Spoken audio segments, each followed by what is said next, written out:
माँ दूसरों के घर में करती है काम, बेटे ने दुनिया को कर दिया हैरान। दुनिया के जाने माने बिजनेसमैन रतन टाटा को भी मामूली इंसान ने कर दिया हैरान। पैदा होने से लेकर 30 साल तक गरीबी के साए में जिया, पर अपनी खुददारी को संभाल कर रखा। एक ऐसा इंसान जिसने अपनी खुददारी के चलते रतन टाटा जैसे इंसान को भी अपना मुरीद बना दिया। खुददारी इतनी कि पूरा देश इस खुददारी का मुरीद हो गया। अब आपको बताते हैं कहानी खुददारी की। कहानी ऐसी कि आपकी आंखों से आंसू बहने लगेंगे। पैदा होने से लेकर आज तक गरीबी के साए में हर रोज सोता और जगता रहा। बूढ़ी माँ और 3 साल के बच्चे के साथ झुग्गी में रहता। झुग्गी के किनारे लगी सीढ़ी भी ऐसी कि रस्सी न पकड़ो तो गिरने का डर लगा रहता। जिसकी माँ दूसरों के घर खाना बनाती, झाड़ू और पोंछा लगाती। पिता शराब पीकर घर में हर रोज आते और घर में कलह करते, पर वो टूटा नहीं, वो हिम्मत नहीं हारा। उसने अपनी खुददारी को नहीं गवाया और ईमानदारी के साथ अपने और अपने परिवार के लिए रोटी कमाता और खुश हो जाता। अपने चेहरे की मुस्कान को संजोकर रखता, जिससे कि किसी को तकलीफ न हो। पर इस बोझ का माँ पर असर पड़ा और उनकी तबीयत खराब होने लगी। उनका ऑपरेशन करवाना पड़ा। डॉक्टर ने कहा कि अब आपकी माँ को काम छोड़ना पड़ेगा और वो उस वक्त 9वीं क्लास में पढ़ता था। घर में कोई कमाने वाला नहीं था और उसने पढ़ाई तक छोड़ दी। और स्कूल के दिनों से ही उसको पेंटिंग का शौक पनपने लगा था और जब भी वो ब्लैक बोर्ड पर जाता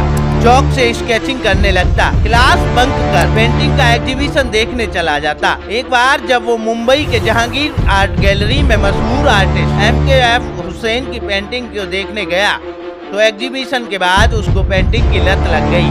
माँ के बीमार पड़ने के बाद उसको स्कूल छोड़ना पड़ा और घर चलाने के लिए वो ऑफिस बॉय का काम करने लगा। सुबह सुबह कुछ घंटे तक ये काम करने के बाद दूसरे ऑफिस में गार्ड और चपरासी का काम करता था और कुछ सालों तक सब कुछ यूं ही चलता रहा। फिर लोगों ने कहा कि तुम्हें और पढ़ लेना चाहिए, इसलिए उसने काम के साथ साथ आगे की पढ़ाई के लिए नाइट स्कूल में एडमिशन भी लिया। हालांकि कई बार ऐसा हुआ कि पैसे कमाने के लिए उसे अपनी क्लासेस को मिस करना पड़ता। उसने बताया कि जब वो होटल में एक कस्टमर को चाय सर्व कर रहा था तो ट्रे में रखे पेपर के नैपकिन पर सामने बैठकर कस्टमर की स्केचिंग करने लगा और जब होटल के सुपरवाइजर की नजर उस पर पड़ी तो वो चिल्लाते हुए आया, मुझे डांटने लगा और बोला, क्या तुम्हें इसी के पैसे मिलते हैं? लेकिन जब उसकी नजर मेरी स्केचिंग पर पड़ी तो वो भी दंग रह गया और उसने कहा, मैं तुम्हें कुछ बड़े लोगों से मिलाऊंगा, तुम और अच्छी पेंटिंग बना सकते हो और उन्हें बेच भी सकते हो। और यहीं से उसका शौक पैसे में बदल गया। धीरे धीरे पेंटिंग्स के ऑर्डर उसको मिलने लगे और 2017 का साल था। उसने मशहूर बिजनेसमैन रतन टाटा की कुछ पेंटिंग्स बनाई थी जिनको उनके बर्थडे पर गिफ्ट करना चाहता था और कई महीनों तक सप्ताह में 2-3 दिन उनके बंगले के बाहर जाकर खड़ा हो जाता और टाटा को गाड़ी में बैठकर जाते हुए देख पाता।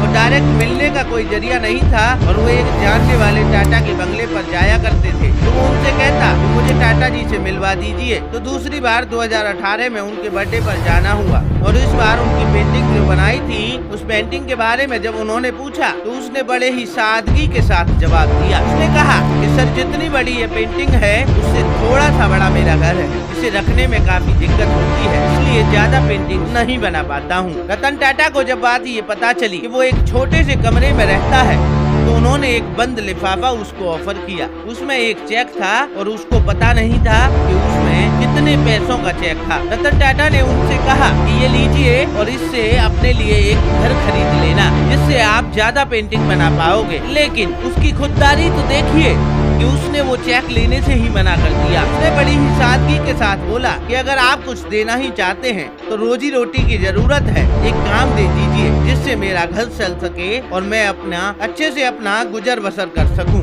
तो रतन टाटा ने मुस्कुराते हुए कहा कि अगर आपके लिए काम होगा तो हमारे अधिकारी आपको इन्फॉर्म कर देंगे। रतन टाटा की तबीयत खराब हो गई, वो विदेश चले गए।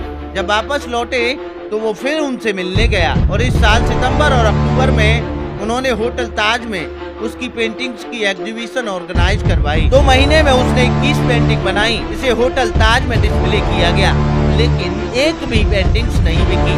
फिर क्या था, रतन टाटा से फिर से मिलना चाहता था। इस बात का मुझे अंदेशा था कि टाटा के अधिकारियों से मेरी मुलाकात उनसे करवाना नहीं चाहते। हर बार पूछने पर टालम टोल कर देते हैं। मैं सलमान खान, शाहरुख खान समेत बॉलीवुड के कई सितारों की पेंटिंग्स बना रखी हैं और उनसे भी मिलकर इन्हें देना चाहता हूँ। अभी महीने में 1-2 पेंटिंग्स बिक जाती हैं जिसकी कीमत 16,000 से 50,000 तक होती है। हालांकि मुझे आज भी काम मिलने का इंतजार है। और इस व्यक्ति का नाम था नीलेश मोहिते, जो एक झुग्गी में अपने परिवार के साथ रहता है। खुददारी को देखकर हर कोई सलाम कर रहा है। खबर अगर अच्छी लगी हो तो शेयर करना और लाइक करना ना भूलें।